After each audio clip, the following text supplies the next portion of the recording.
मंडळाचे अध्यक्ष सेवानिवृत्त आणि मॅडम, मंचावर मान्यवर उपस्थित सर्व सुजाण बंधू आणि भगिनी, व्यक्तिगत सामाजिक अथवा राष्ट्रीय जीवनाची यशस्वीता ही गुणसंपन्न व्यक्तीवर अवलंबून असते. त्यापैकी एक अष्टपैलू व्यक्तिमत्व असलेले माने मॅडम यांचा बाळामोठा या ठिकाणी सत्कार होत असताना मला एवढा मोठा आनंद झाला, तेवढा आनंद आज कधी झाला. मी रेल्वेत काम केलं, तसं कधी तुझं रेल्वे एकदम फास्ट कधी तसं माझं भाषण होतं कधी कधी तसं काय कधीही करून कारण कार्यक्रम मोठा आहे आणि त्या निमित्तानं भाषण थोडं मोठं असावं असं मला वाटतं. आणि इथं जे उपलब्ध झालेले त्यात काय एवढं बोलणंही पाहिजे. जे जे आपण असं झाले ते ते दुसऱ्याच सांगावे, शहाणे करून सोडावे सकळ जण. शिक्षक पेशामध्ये सर्वांगीण विकास, ज्यांना समाजाला कळवलं ते आदर्श शिक्षक असतात आणि जे ज्ञान देण्याचं पवित्र काम हे शिक्षणच करीत असतो. यापेक्षा दुसरं कोणी करीत नाही. कारण दुसरं केलं तर आज समाजामध्ये बिघडलेली अवस्था पाहून अस्थिर होत असतो.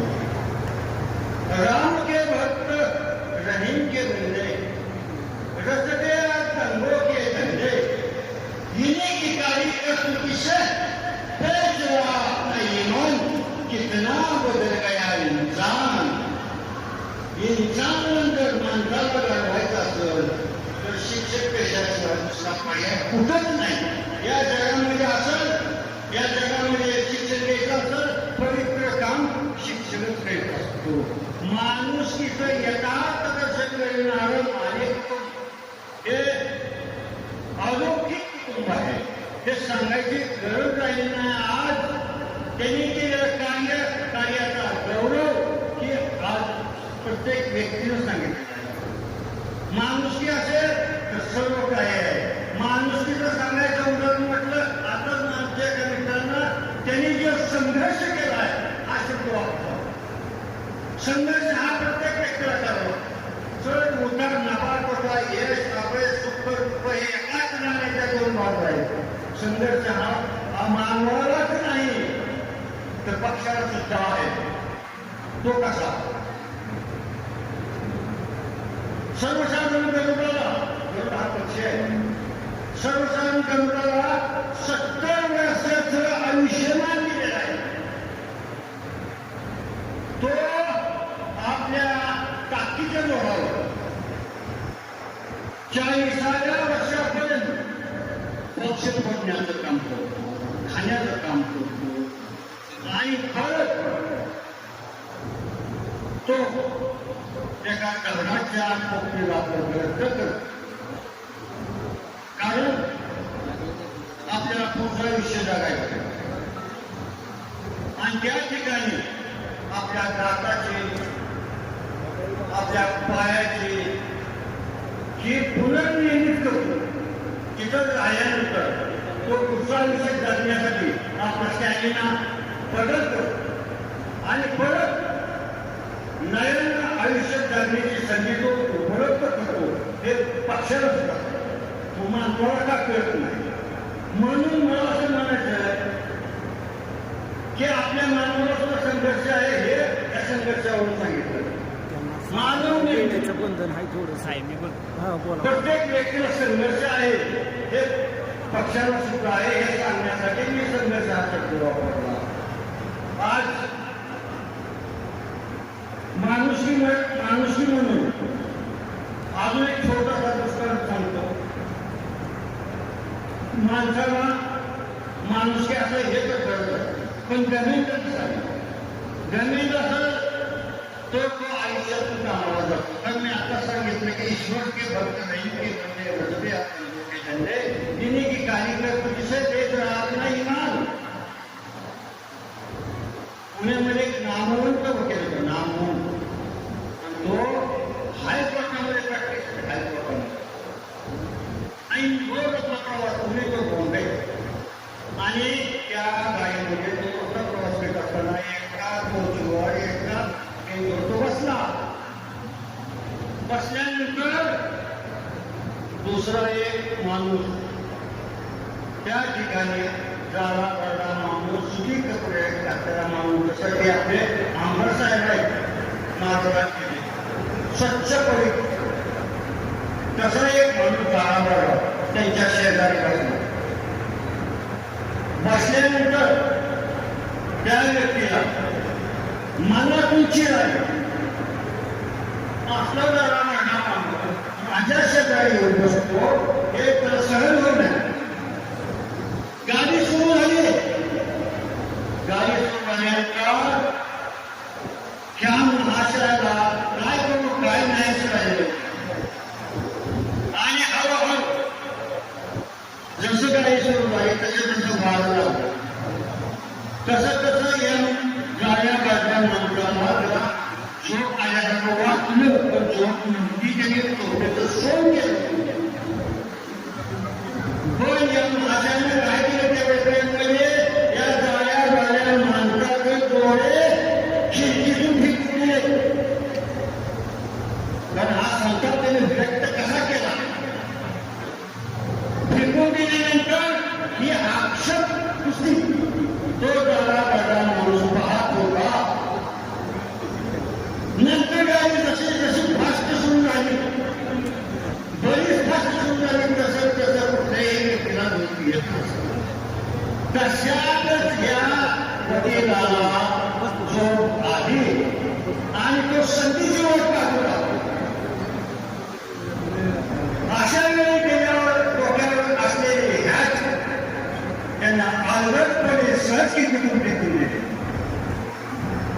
फेकून दिल्यानंतर त्याचा झोपेतून उठल्यानंतर झगडा सुरू झाला. झगडा सुरू झाल्यानंतर असा काय झगडा सुरू झाला की मी काय करू काय नाही. माझी हॅट कोणी फेकून दिले, माझे डोळे कोणी फेकून दिले. नंतर झगडा सुरू झाल्यानंतर बराच झगडा सुरू झाला. त्यानंतर त्याला म्हणू लागला मी वकील वकील चांगला वकील नाही हायकोर्टाला वकील आजचीच मला वकील मला काय गरज आहे. त्याला आपल्याला सर्व वागवून दिली. अशा परिस्थितीत जात असताना जाड्या गाड्या माणसांना त्याला एकच मुलाने सांगितलं तो माझ्या कपड्यात बघून मला भाऊ हे करून माझ्या खिशातून आयडेंटिटी कार्ड काढलं आणि त्या व्यक्तीला टाकलं आणि तो गाडा गाडा माणूस हायकोर्टाचा रिटायर्ड जज होता. तो का टाकल्यानंतर तो माणूस वकील पाण्यात एकूण वेगळा असा वेगळा झाला आणि शरणायला करू लागला. माझी चूक झाली मला क्षमा करा. अशा पद्धतीनं एकच मुद्दा सांगितलं ऊस डोंगा तर जसं नाही डोंगा काय डोंगराशी वळलेली गंगा वरच्यानं मला कधीही बोलून जाऊन एवढं त्यांनी वाक्य सांगितलं. याच्या पुढे तो असं कुणाला तुझे एवढं नको आज मला सिद्धी आली हो शॉर्ट बसशील भूतकाळातील आशयाने विषय आज आपण वर्तमान काळात निर्मित केलेला आहे आणि राहता राहायला फक्त वाटू शकतात. माझे ज्ञान त्याच्या कुटुंबियांना त्याचा वालिका सुख संपन्न आरोग्य काही जाओ हीच मी परमेश्वराला विनंती करतो आणि माझा जय जय धन्यवाद. म्हणून 8 वर्ष यशस्वीरित्या पूर्ण करणारे आमच्या माने मॅडम त्यांच्याकडे बघितलं तर वाटत नाही की ते आज रिटायर होते. अशा हसऱ्या प्रेमळ ज्यांच्या नावामध्ये मनकर्णिका जे काशी विश्वेश्वरामध्ये एक प्रसिद्ध क्षेत्र आहे, अशा आमच्या माने मॅडम या सेवानिवृत्त होत आहेत. आम्हाला वाईट वाटतंय. मी त्यांना परवा बोलले फोनवर, मॅडम तुम्ही रिटायर होताय आम्हाला वाटत नाहीये, पण असं वाटतं की तुमचा सहवास मला मिळायला पाहिजे होता, कारण प्रत्येकाकडून काहीतरी शिकण्यासारखं आहे. पण माने मॅडम फार शिकण्यासारखं होतं आणि ते मी मिस केलं. असं ते पण एक शेजारी म्हणून मॅडमनी मला नेहमी प्रत्येक गोष्टीला त्यांचा सल्ला अवश्य द्यावा. या शेवटी मी एवढंच म्हणते, आज संपला सेवाभावाचा सुंदर प्रवास. आज संपला सेवाभावाचा सुंदर प्रवास. आठवणींनी भरला आहे मनाचा सहवास. कर्तव्याची वाट चालत दिला आयुष्यभर हात. कर्तव्याची वाट चालत दिला आयुष्यभर हात. आज मिळाला विश्रांतीचा आनंददायी घाट. कामातील मेहनत प्रामाणिकपणाची शान. कामातील मेहनत प्रामाणिकपणाची शान. सहकार्याच्या मनात राहील तुमची ओळख. नव्या स्वप्नांची आता उघडू द्या दारे. नव्या स्वप्नांची आता उघडू द्या दारे. आनंद, आरोग्य आणि सुख लाभो तुम्हाला सारे. कुटुंबासमवेत घालवा सुंदर क्षण. कुटुंबासमवेत घालवा सुंदर क्षण. हास्याने भरून जावो प्रत्येक दिवस आणि क्षण. सेवानिवृत्ती नाही शेवट जीवनाचा. सेवानिवृत्ती नाही शेवट जीवनाचा. तो तर आहे नवा अध्याय आनंदाचा. मॅडमना पुढच्या भविष्यासाठी मी सर्व सोलापूर जिल्हा महिला आघाडी आमच्या सर्व महिला भगिनींच्या वतीने पुढील कार्यासाठी खूप खूप शुभेच्छा देते आणि माझं भाषण संपते. जय हिंद, जय महाराष्ट्र. मला जन्म देऊन माझं जीवन सार्थक करणारा दिवंगत आई वडिलांना वंदन करते. आणि त्यानंतर माझी कर्मभूमी किंवा मला सेवा करण्याची संधी, सेवा करत असताना साथ देणाऱ्या माझ्या दिवंगत सासूबाईंना वंदन करून मी माझे 2 शब्द तुम्हाला ऐकवणार आणि उपस्थित व्यासपीठावरील सर्व उपस्थित मान्यवर, कुरुडू केंद्रातील आणि सापटणे केंद्रातील माझे शिक्षक सहकारी बंधू भगिनी, माझ्या जाधव कुटुंब आणि माझ्या कुटुंबातील माझे आधारस्तंभ आणि इतर सर्व उपस्थित मान्यवरांना, माझ्या मित्रमैत्रिणींना आजच्या कार्यक्रमात आल्याबद्दल सगळ्यांना सुरुवातीला धन्यवाद देते. आजकाल सगळं बोलायचं म्हटलं तर माझ्या आयुष्याचा संपूर्ण जीवनपट माझ्या समोर उभं राहिलेला आहे. पण ज्या समाजात ज्यावेळी शिक्षण पूर्ण होतं का नाही आणि पुढं आपण काय करणार आहे याची पुसटशीही कल्पना नसताना माझ्या आईवडिलांनी मला शिक्षण देऊन एक सक्षम बनवलं आणि जाधव परिवाराच्या स्वाधीन केलं. तुम्हाला हवे असेल तर नोकरी करा, नसली तरी तुम्ही घरात ठेवा, अशा पद्धतीनं माझ्या वडिलांनी माझं लग्न केलं. आणि परत सुरुवातीला जाधव परिवारात माझ्या नोकरीला विरोध असताना माझे पती आणि माझ्या कुटुंबातील इतर व्यक्तींनी मला पाठिंबा दिला. मी सेवा करताना सगळ्यांना प्रश्न होते की बाबा घर, कुटुंब आणि नोकरी सांभाळून करणं शक्य आहे का. आणि आमच्या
केलेला आहे.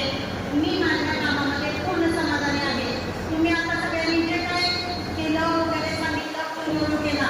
कुठलंही काम एकट्याच्या स्वतःच्या बाळावर होत नसतं, तर त्याला बाकीच्या मित्रमैत्रिणी, सहकारी शिक्षकांना किंवा इतर वरिष्ठांचा सपोर्ट असणं किंवा सहभाग असणं गरजेचं असतं. आणि माझ्या संपूर्ण सर्व्हिसमध्ये मला सगळ्यांकडनं खूप सहकार्य मिळालं. माझं एकच उद्दिष्ट होतं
मी निश्चित करून माझं पुढील आयुष्य चक्कानी लावण्याचा प्रयत्न करणार आहे.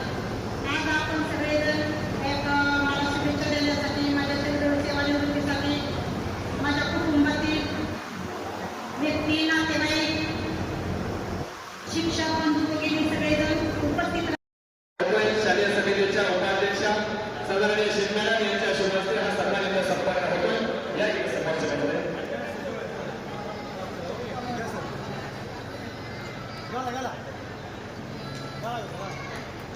समोर का मॅडम समोर एक सेकंड आज तुम्हाला